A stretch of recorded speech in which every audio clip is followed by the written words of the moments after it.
Cause y'all, I didn't apply for at least 1,000 jobs since November. I've applied to about 150 jobs between October to now, and Guys, people are really underestimating how hard the job search is in 2024. Hundreds of applications, hundreds of rejections, being ghosted by recruiters, getting to the final round, and then being rejected. The job search in 2024 is absolutely brutal. Can I be honest, y'all? I don't want a job. I don't even want a job. OMG. Holy crap. It looks rough out there.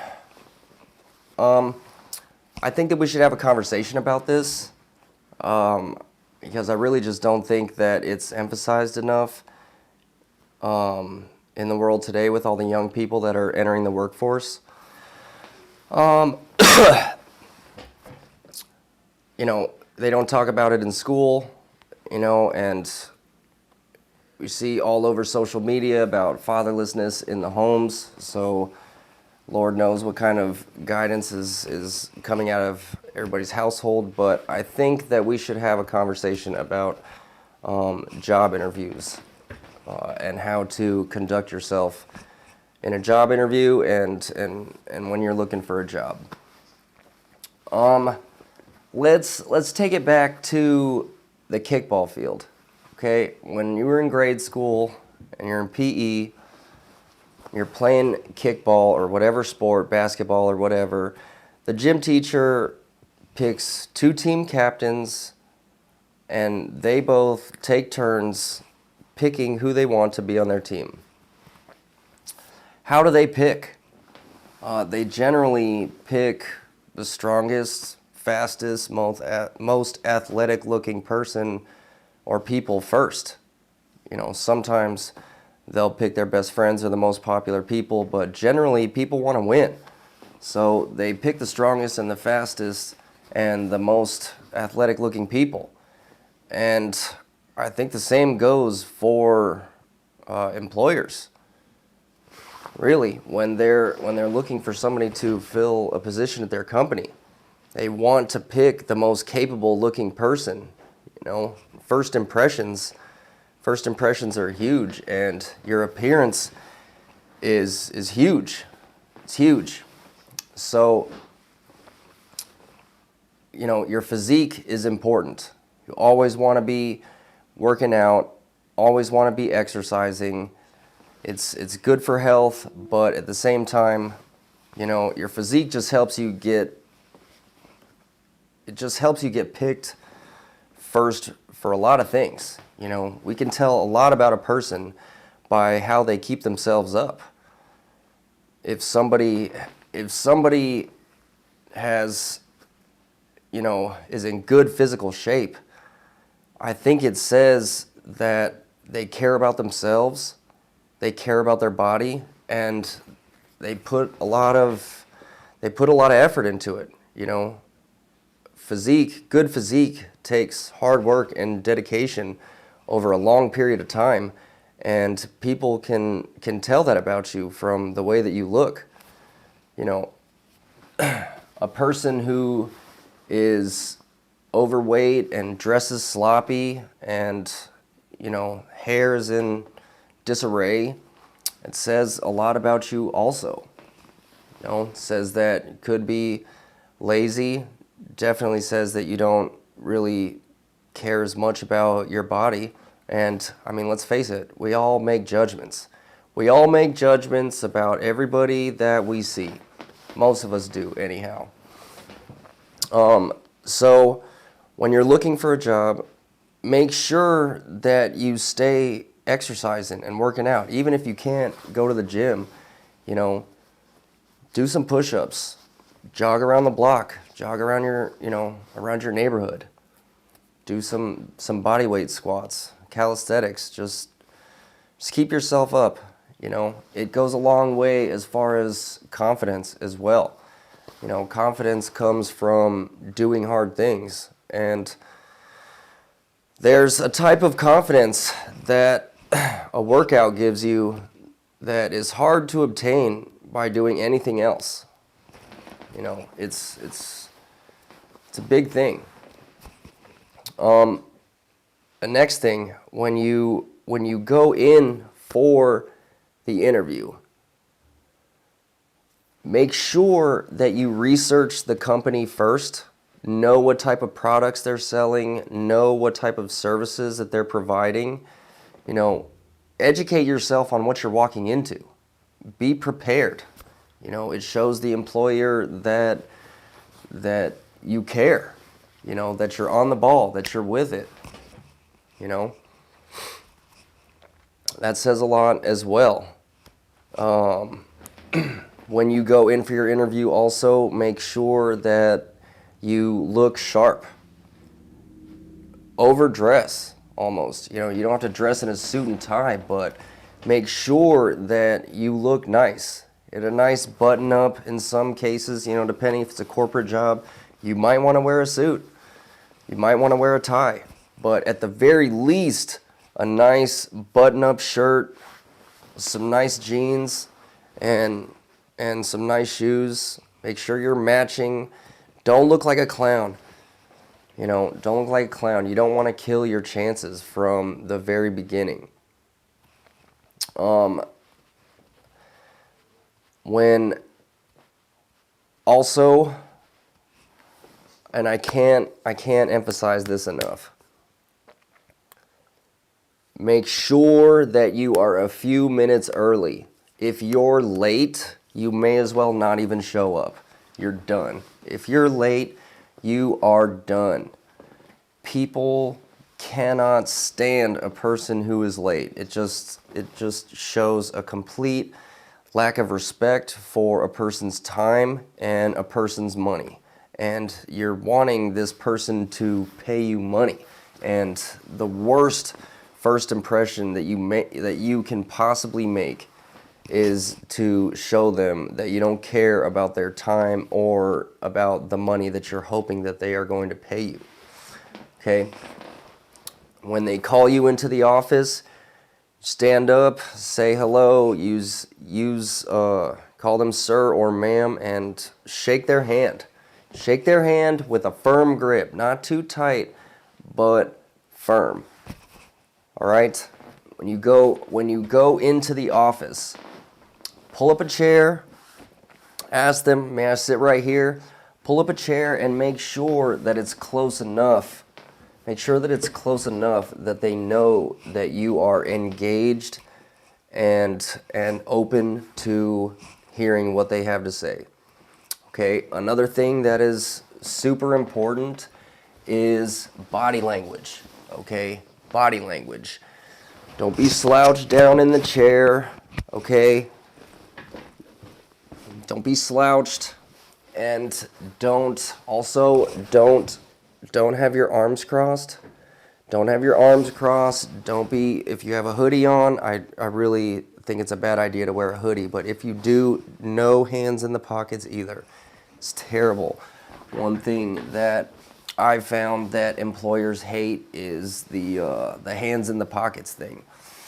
Make sure that you have good posture, you're sitting up straight, and open to conversation. You know, there's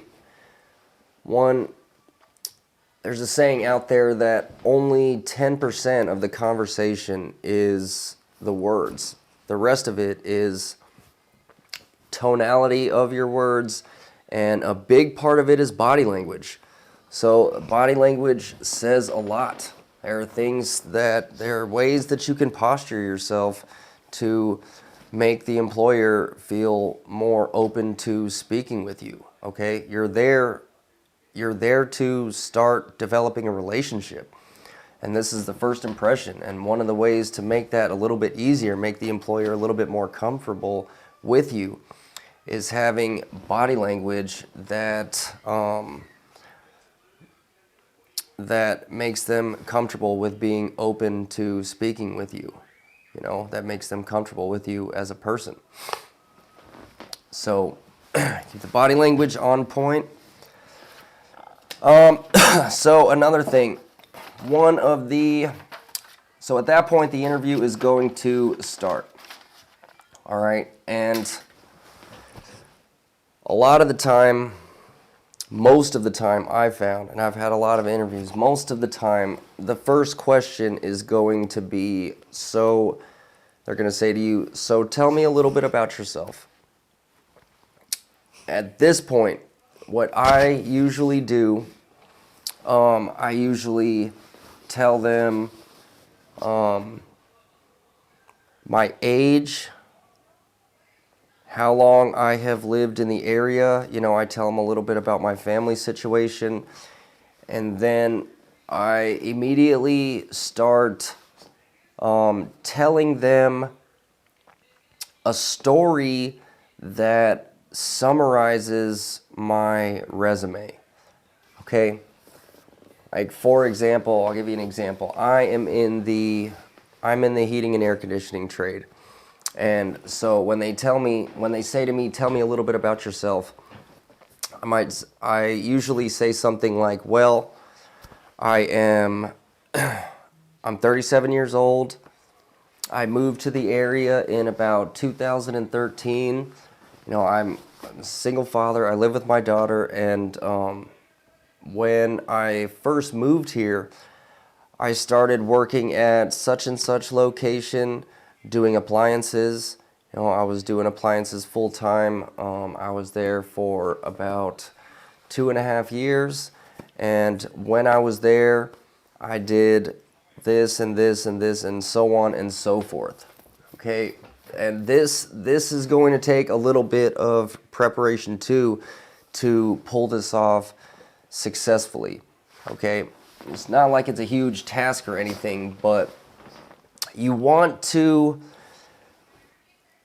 be able to summarize you want to be able to explain the timeline of your resume, each place that you worked, what you did at those places, because the questions are going to come up anyways. Okay, so when you're telling the story of your resume, you stop them from asking you, you answer all of their questions or most of their questions before they even ask them.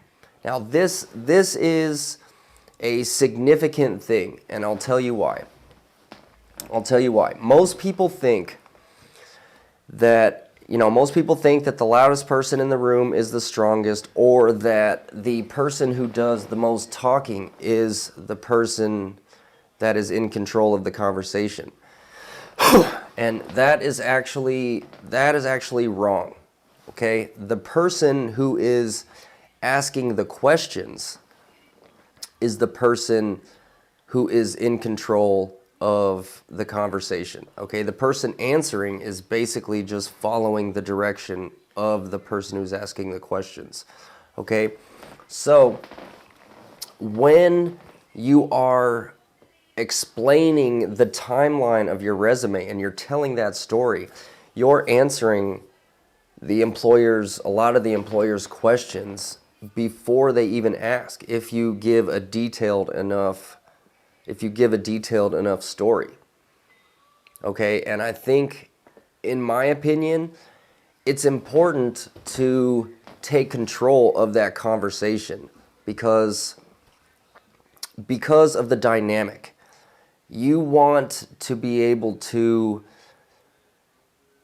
control the dynamic between you and the employer. A lot of the time it'll be a one-on-one conversation, or there even might be two people in the room with you, or even multiple people. It really, it doesn't matter. You want to be able to control the dynamic. When you go into an interview, you should not have the mindset that they are interviewing you for something that you want. You should have the mindset that you are the asset and you are interviewing them to find out why you should pick their company to work for. What do they have to offer you? Because you are the asset. Okay? So when you're explaining the timeline of your resume. Okay? You're answering their questions before they ask them. And you get to the end of their story, they'll come up with a response. That is when you should start asking questions of the company. How does it work here?